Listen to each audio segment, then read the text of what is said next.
Well, hello there.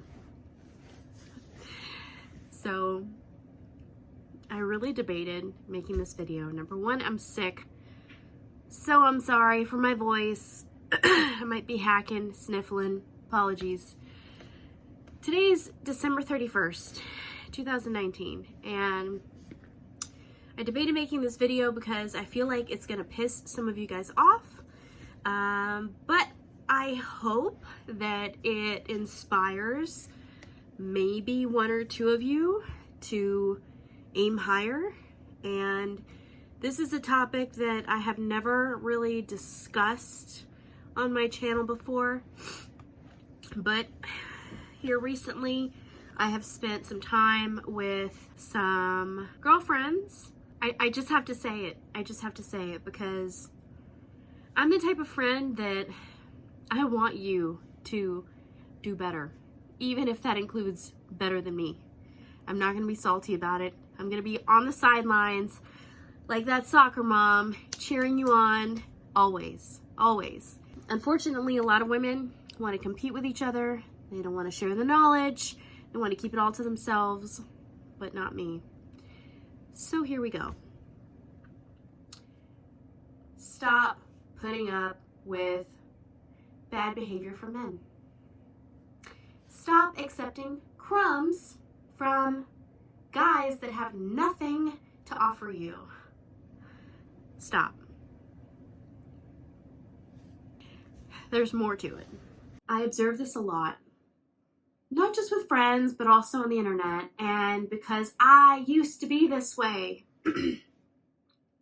But in the last couple years, especially in 2019, I learned the magical power of feminine energy and how a high-value woman really behaves.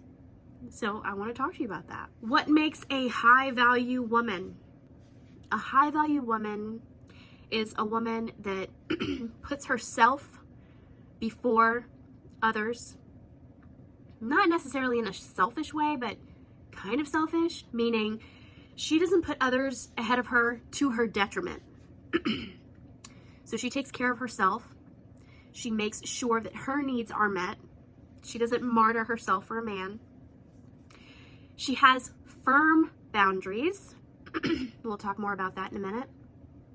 She knows what she wants. She has a clear vision for her future, and she does not stray from it, despite what other people may want, right? So she sticks to her guns with what she wants. She does not accept less. And lastly, she is kind, warm, soft, and feminine. She is elegant and put together at all times, and she is an example. Now, this is my frustration.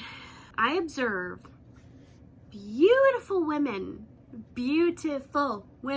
spending a crazy amount of time investing with men who have no intention of ever having a relationship with them. How do we know he has no intention of ever having a relationship? If it's been 6 months, ladies, and he does not want to call you his girlfriend, he does not want to claim you in a relationship, he is not afraid of another man swooping in and taking you away, he does not see you as a girlfriend. He has put you in a category of a woman that's, hey, we'll hang out, we'll have sex, we'll do girlfriend, boyfriend things, but I'm never going to give her the title. Why? Because he's waiting in his mind for something better to come along. It's harsh. It's hurtful. Something better. Someone better looking? Someone with more money? What is it? It doesn't matter. The point is, he's not committing to you. It's been 6 months without even like a title. It's time for you to state your intentions. Hey, And this is where the soft and feminine comes in. Hey, you know what? I've had a wonderful time getting to know you. I have had so much fun. But I am looking for a committed long-term relationship. And I don't know, it just doesn't feel like we're on the same page. So if that's not something that you're looking for, I totally understand, but I'm going to be moving on. Or I'm going to be keeping my options open, but I prefer the moving on, because when you actually walk away and mean it, not just walk away and then text him back 2 days later. No, no, stop that. When you walk away and you mean it, that is the most powerful thing. Why? Because that's when a man realizes who he is dealing with.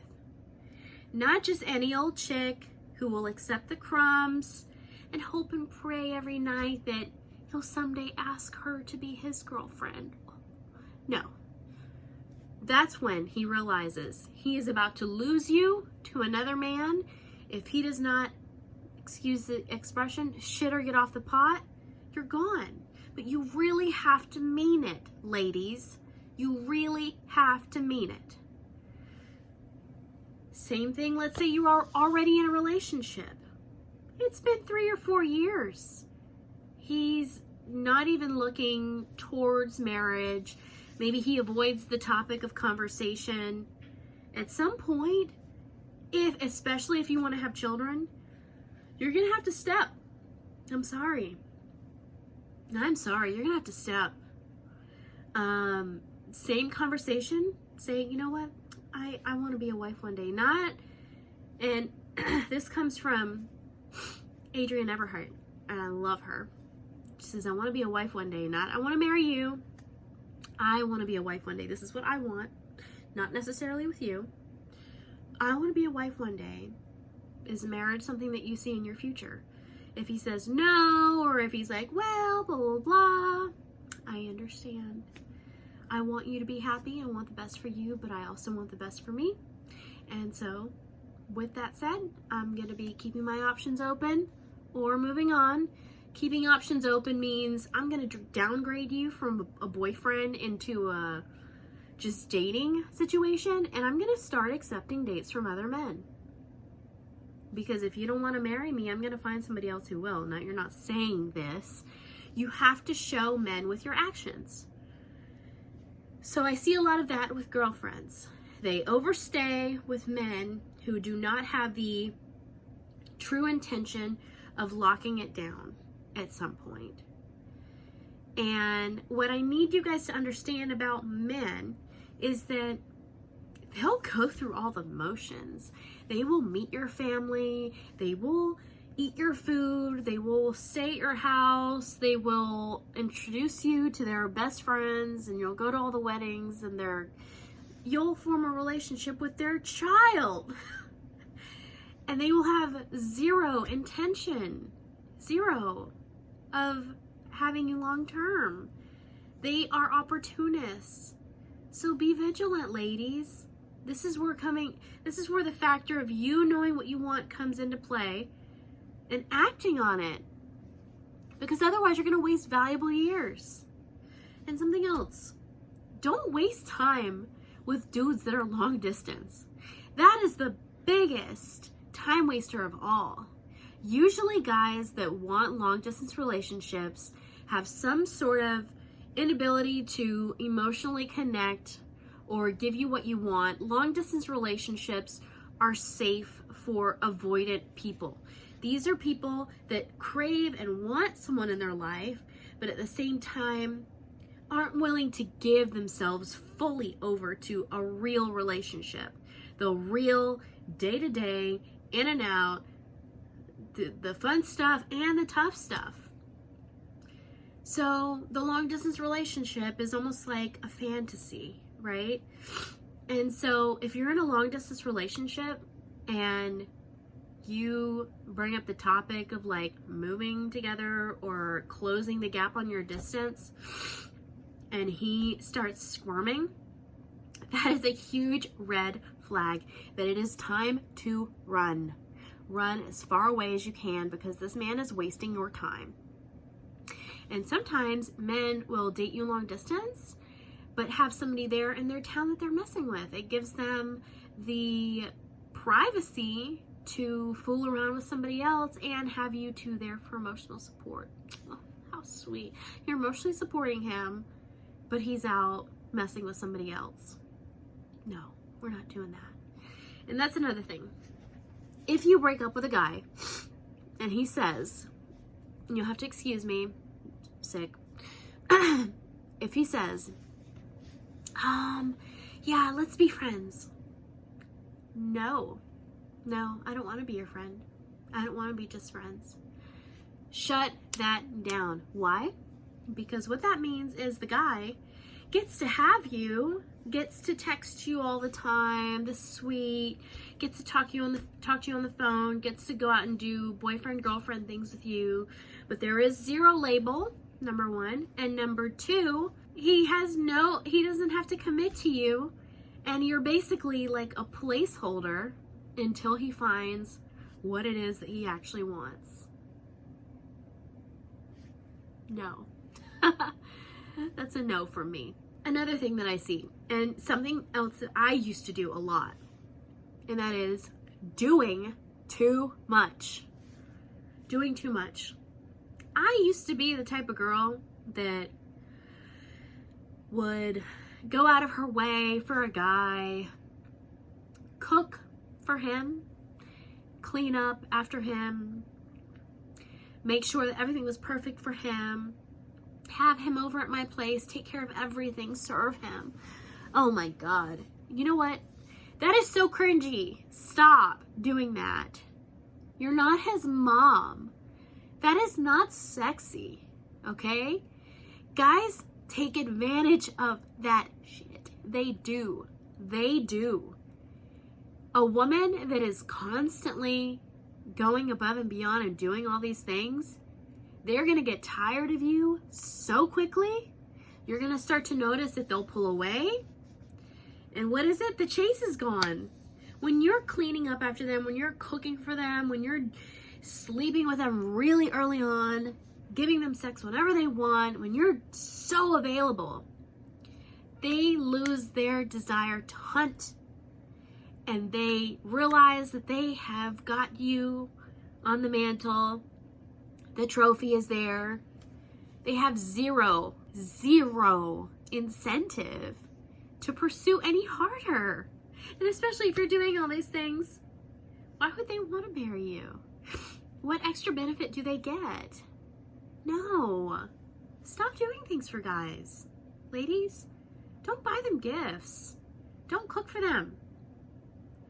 Don't buy a bunch of groceries when they come visit. Actually, you know what? Don't even let them come stay at your house. They get way too comfortable doing that. When they want to do something and you don't want to do it, say no. Say no, thank you. No, I really want to go do this. Be busy. Have friends. Have a life. Have hobbies. Don't be so available. Don't text them back a nanosecond after they text you. Be busy. When you are naturally busy, when you naturally have a rich, full, and juicy life, you don't have time to be on your cell phone all the time. And I don't text the guy good morning. I don't text the guy good night.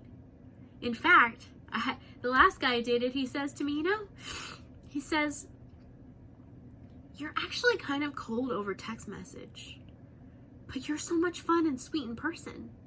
And that's exactly what you want.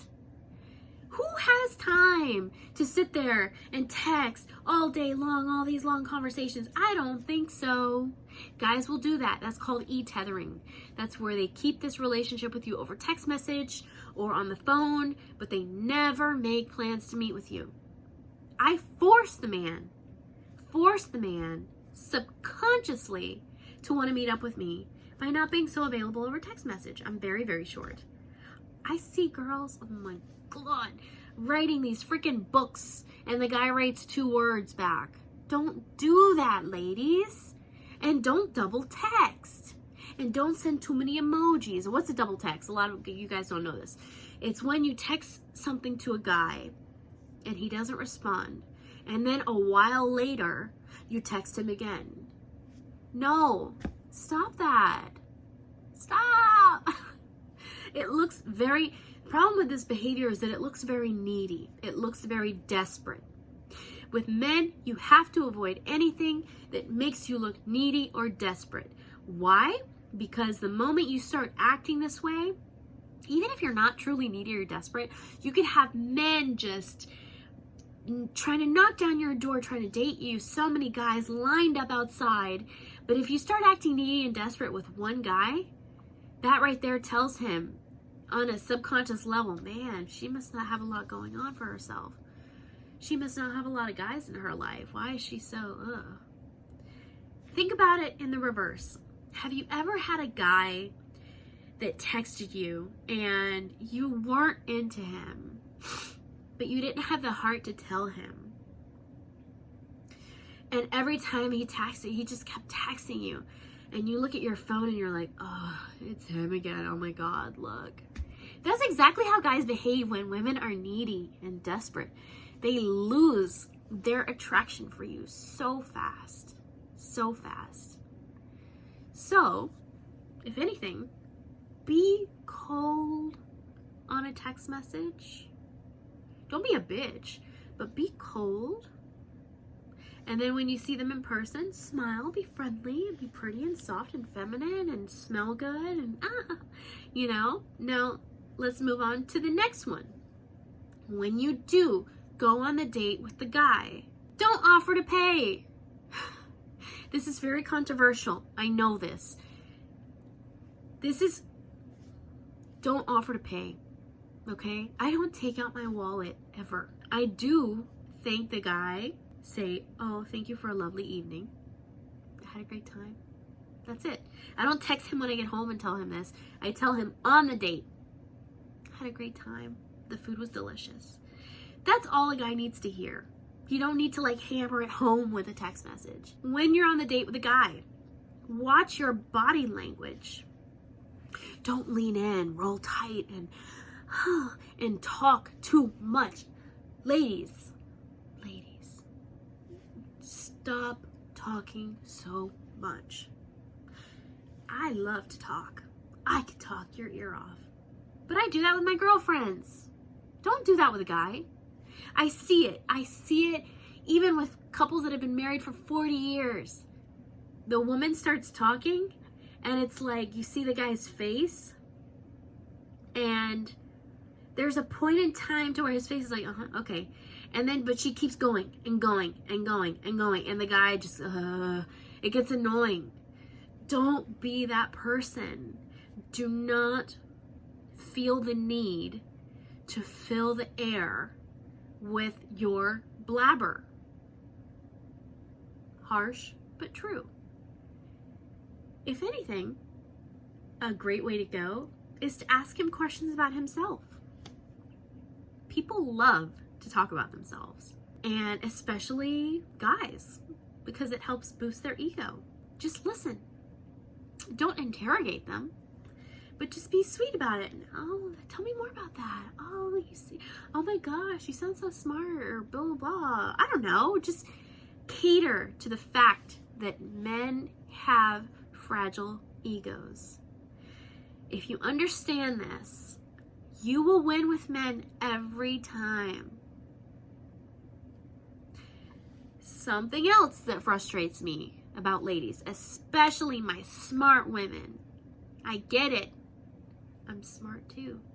I have a college degree. I work a very analytical job. Don't talk about work in front of a guy. Ever, ever, ever, ever. In fact, I wouldn't even talk up what you do. Just be very casual about, I work in the finance department.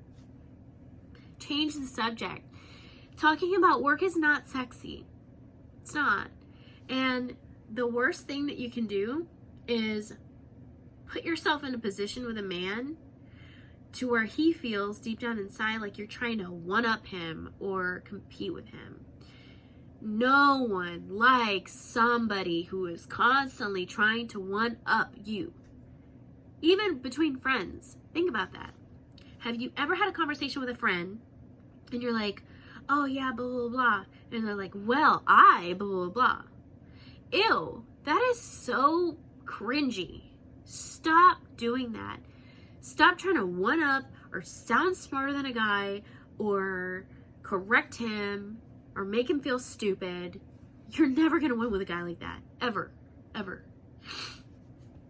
And then lastly, choose your target. Stop dating broke-ass dudes. Trust me, I know. I've been there. See, my problem was that I wanted the pretty guys. I wanted the guys that looked good, with the muscles, that smelled good. But sometimes these men know that they look good, and so they don't feel the need to put forth the effort. So choose your target wisely. If you can, go a little bit older. Go a little bit older. Maybe he's not super attractive physically, but he's like super successful. If a guy has nothing to offer you in terms of like, if you guys were to live together and he couldn't even hold down the household, if something happened to you, or if you were pregnant, or if you wanted to stay home with the baby, I don't know.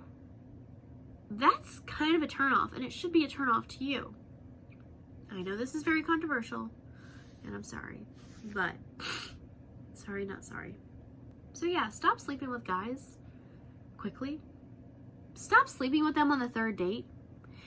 Do not accept Netflix and chill. Do not text with a guy for weeks before he even, and he probably won't even decide to meet you up then. Just say, you know what, it feels really good to get to know you, but I'm kind of bored with text messages. A phone call would be nice. If he doesn't take the bait, next. And my last point is this. This is all information that many of you guys already know, but the big hang up with actually acting on it is that many of you ladies are afraid that you're gonna lose the guy, that he's gonna lose interest, that he's gonna be turned off, and nothing could be further from the truth. When you assert boundaries with a guy, it's a game changer, because you're gonna come across guys that are not okay with the boundary, and they're gonna fall off. It's like a wart, you know, you freeze it and then it falls off. I've never had a wart in my life, but I'm saying that's the trash taking itself out, you guys. Like, you cannot be afraid to lose a guy, because the truth is, if you assert a boundary and the guy walks away and he never hits you up again, he was not that into you to begin with, and he would have done it eventually down the line. Understand this, okay? So if a guy really, really likes you, he's going to comply. He's gonna step it up. He's gonna do what it takes to impress you. He's gonna put his best foot forward. He's not gonna be on his best behavior for the first 4 weeks, 6 weeks, and then start slipping up. He's not gonna ghost you. He's not gonna go days and days without contacting you. He's not gonna play the silent treatment, which, by the way, that is emotional abuse. He's gonna have open communication with you. He is going to ask you questions about yourself. When you go on a date with a guy, pay attention. If he does not ask you questions about yourself, then this is an egocentric man, and he really doesn't want to truly get to know you. He does not value you. That is a huge red flag. If you observe that nothing is ever his fault, and he talks badly about his exes, be careful. He might be a narcissist. Just saying. Not always. Just saying. And overall, understand that dating is a numbers game. You do not have to only date online. Don't be confined to just online. Go to the nice part of town. Dress up. Go sit at the bar. Go be seen. Don't be with a group of like 6 women trying to do this, because no guy in his right mind is going to approach a group of 6 women where he's clearly outnumbered and try to talk to you. Go at happy hour. Go at lunch. This is advice from one of my favorite YouTubers, Shira7. She calls this freestyling. Go freestyle. So that's about it, guys. I have so much more to say on this topic, but I just want you guys to understand that you are beautiful. You do not need to put up with crap from guys. And let's say that maybe you're not so beautiful. Maybe you have some issues going on. I've been there, okay? You need to level up. What is that? Level up. Level up. Lose weight. Get a wig. Learn how to do your makeup. Dress better. Smell good. Put your best foot forth physically. Because women, this is our society, and I hate this because I consider myself to be more of like an intellectual, a deep person. But women are judged by our physical appearance. That is just a factor of life, and I am so sorry. We're judged by our physical appearance. If you want to have a chance out there, you got to play the game, honey. If you want a certain type of man, if you want a certain caliber of man, if you want a man who is very attractive in a certain way or is very successful or whatever, what have you, you have to be what men like that are attracted to. And if you don't know, then you need to go out and you need to observe and you need to see the type of men that you like. What type of women do they have on their arm? What do they look like? And proceed accordingly. Excuse me. Proceed accordingly. Level up. If you don't know how, you have the whole internet full of information to teach you how to lose weight, how to do your makeup. You have YouTube, guys. YouTube. They have tutorials on drugstore makeup. There is wigs, girl. You can get, this is a very nice wig. This is like a $2,000 wig, but there are wigs that you can get on eBay or Amazon for cheap that are still decent human hair. Do something. Do something. Do not let your preconceived notions about how you look hold you back from leveling up. And if you say, I don't want to level up, I don't think I should have to do anything for a guy, then okay. Try it. Try it the way you look. And if you're not getting good results, there are women out there who refuse. They stomp their feet. They don't want to level up. And they end up gray-haired, scraggly, overweight, always living alone. And I hate it. It breaks my heart. But this is society. This is the society that we live in. This is the game that we have to play. I know. It sucks. We want to be seen for our personalities. We want to be seen for our hearts and our intelligence and our ability to nurture and love. But no. When you're walking down the street, a man doesn't see, oh, look at her amazing personality. No! He sees you from head to toe, the whole package. So what impression are you giving? Okay. I'm going to get off my soapbox now, but I just want to close in saying this. Ladies, if you find yourself in these situations and you have these patterns of doing too much and being in a position of fearful to lose a guy, you need to reevaluate your life for 2020. You need to reevaluate your self-esteem. You need to be strategic with your dating. You need to be strategic with your life. And I'm always here to talk to you. And I hope for all of you nothing but the best in 2020. Let's get it. Let's stop with this victim mentality. No guys like me. All guys are douchebags. Let's stop this noise right now. Level ourselves up. Be the bad bitches that we know we can be. And get it. Okay? I wish you lots of love and prosperity in 2020. And I will see you guys later. Bye.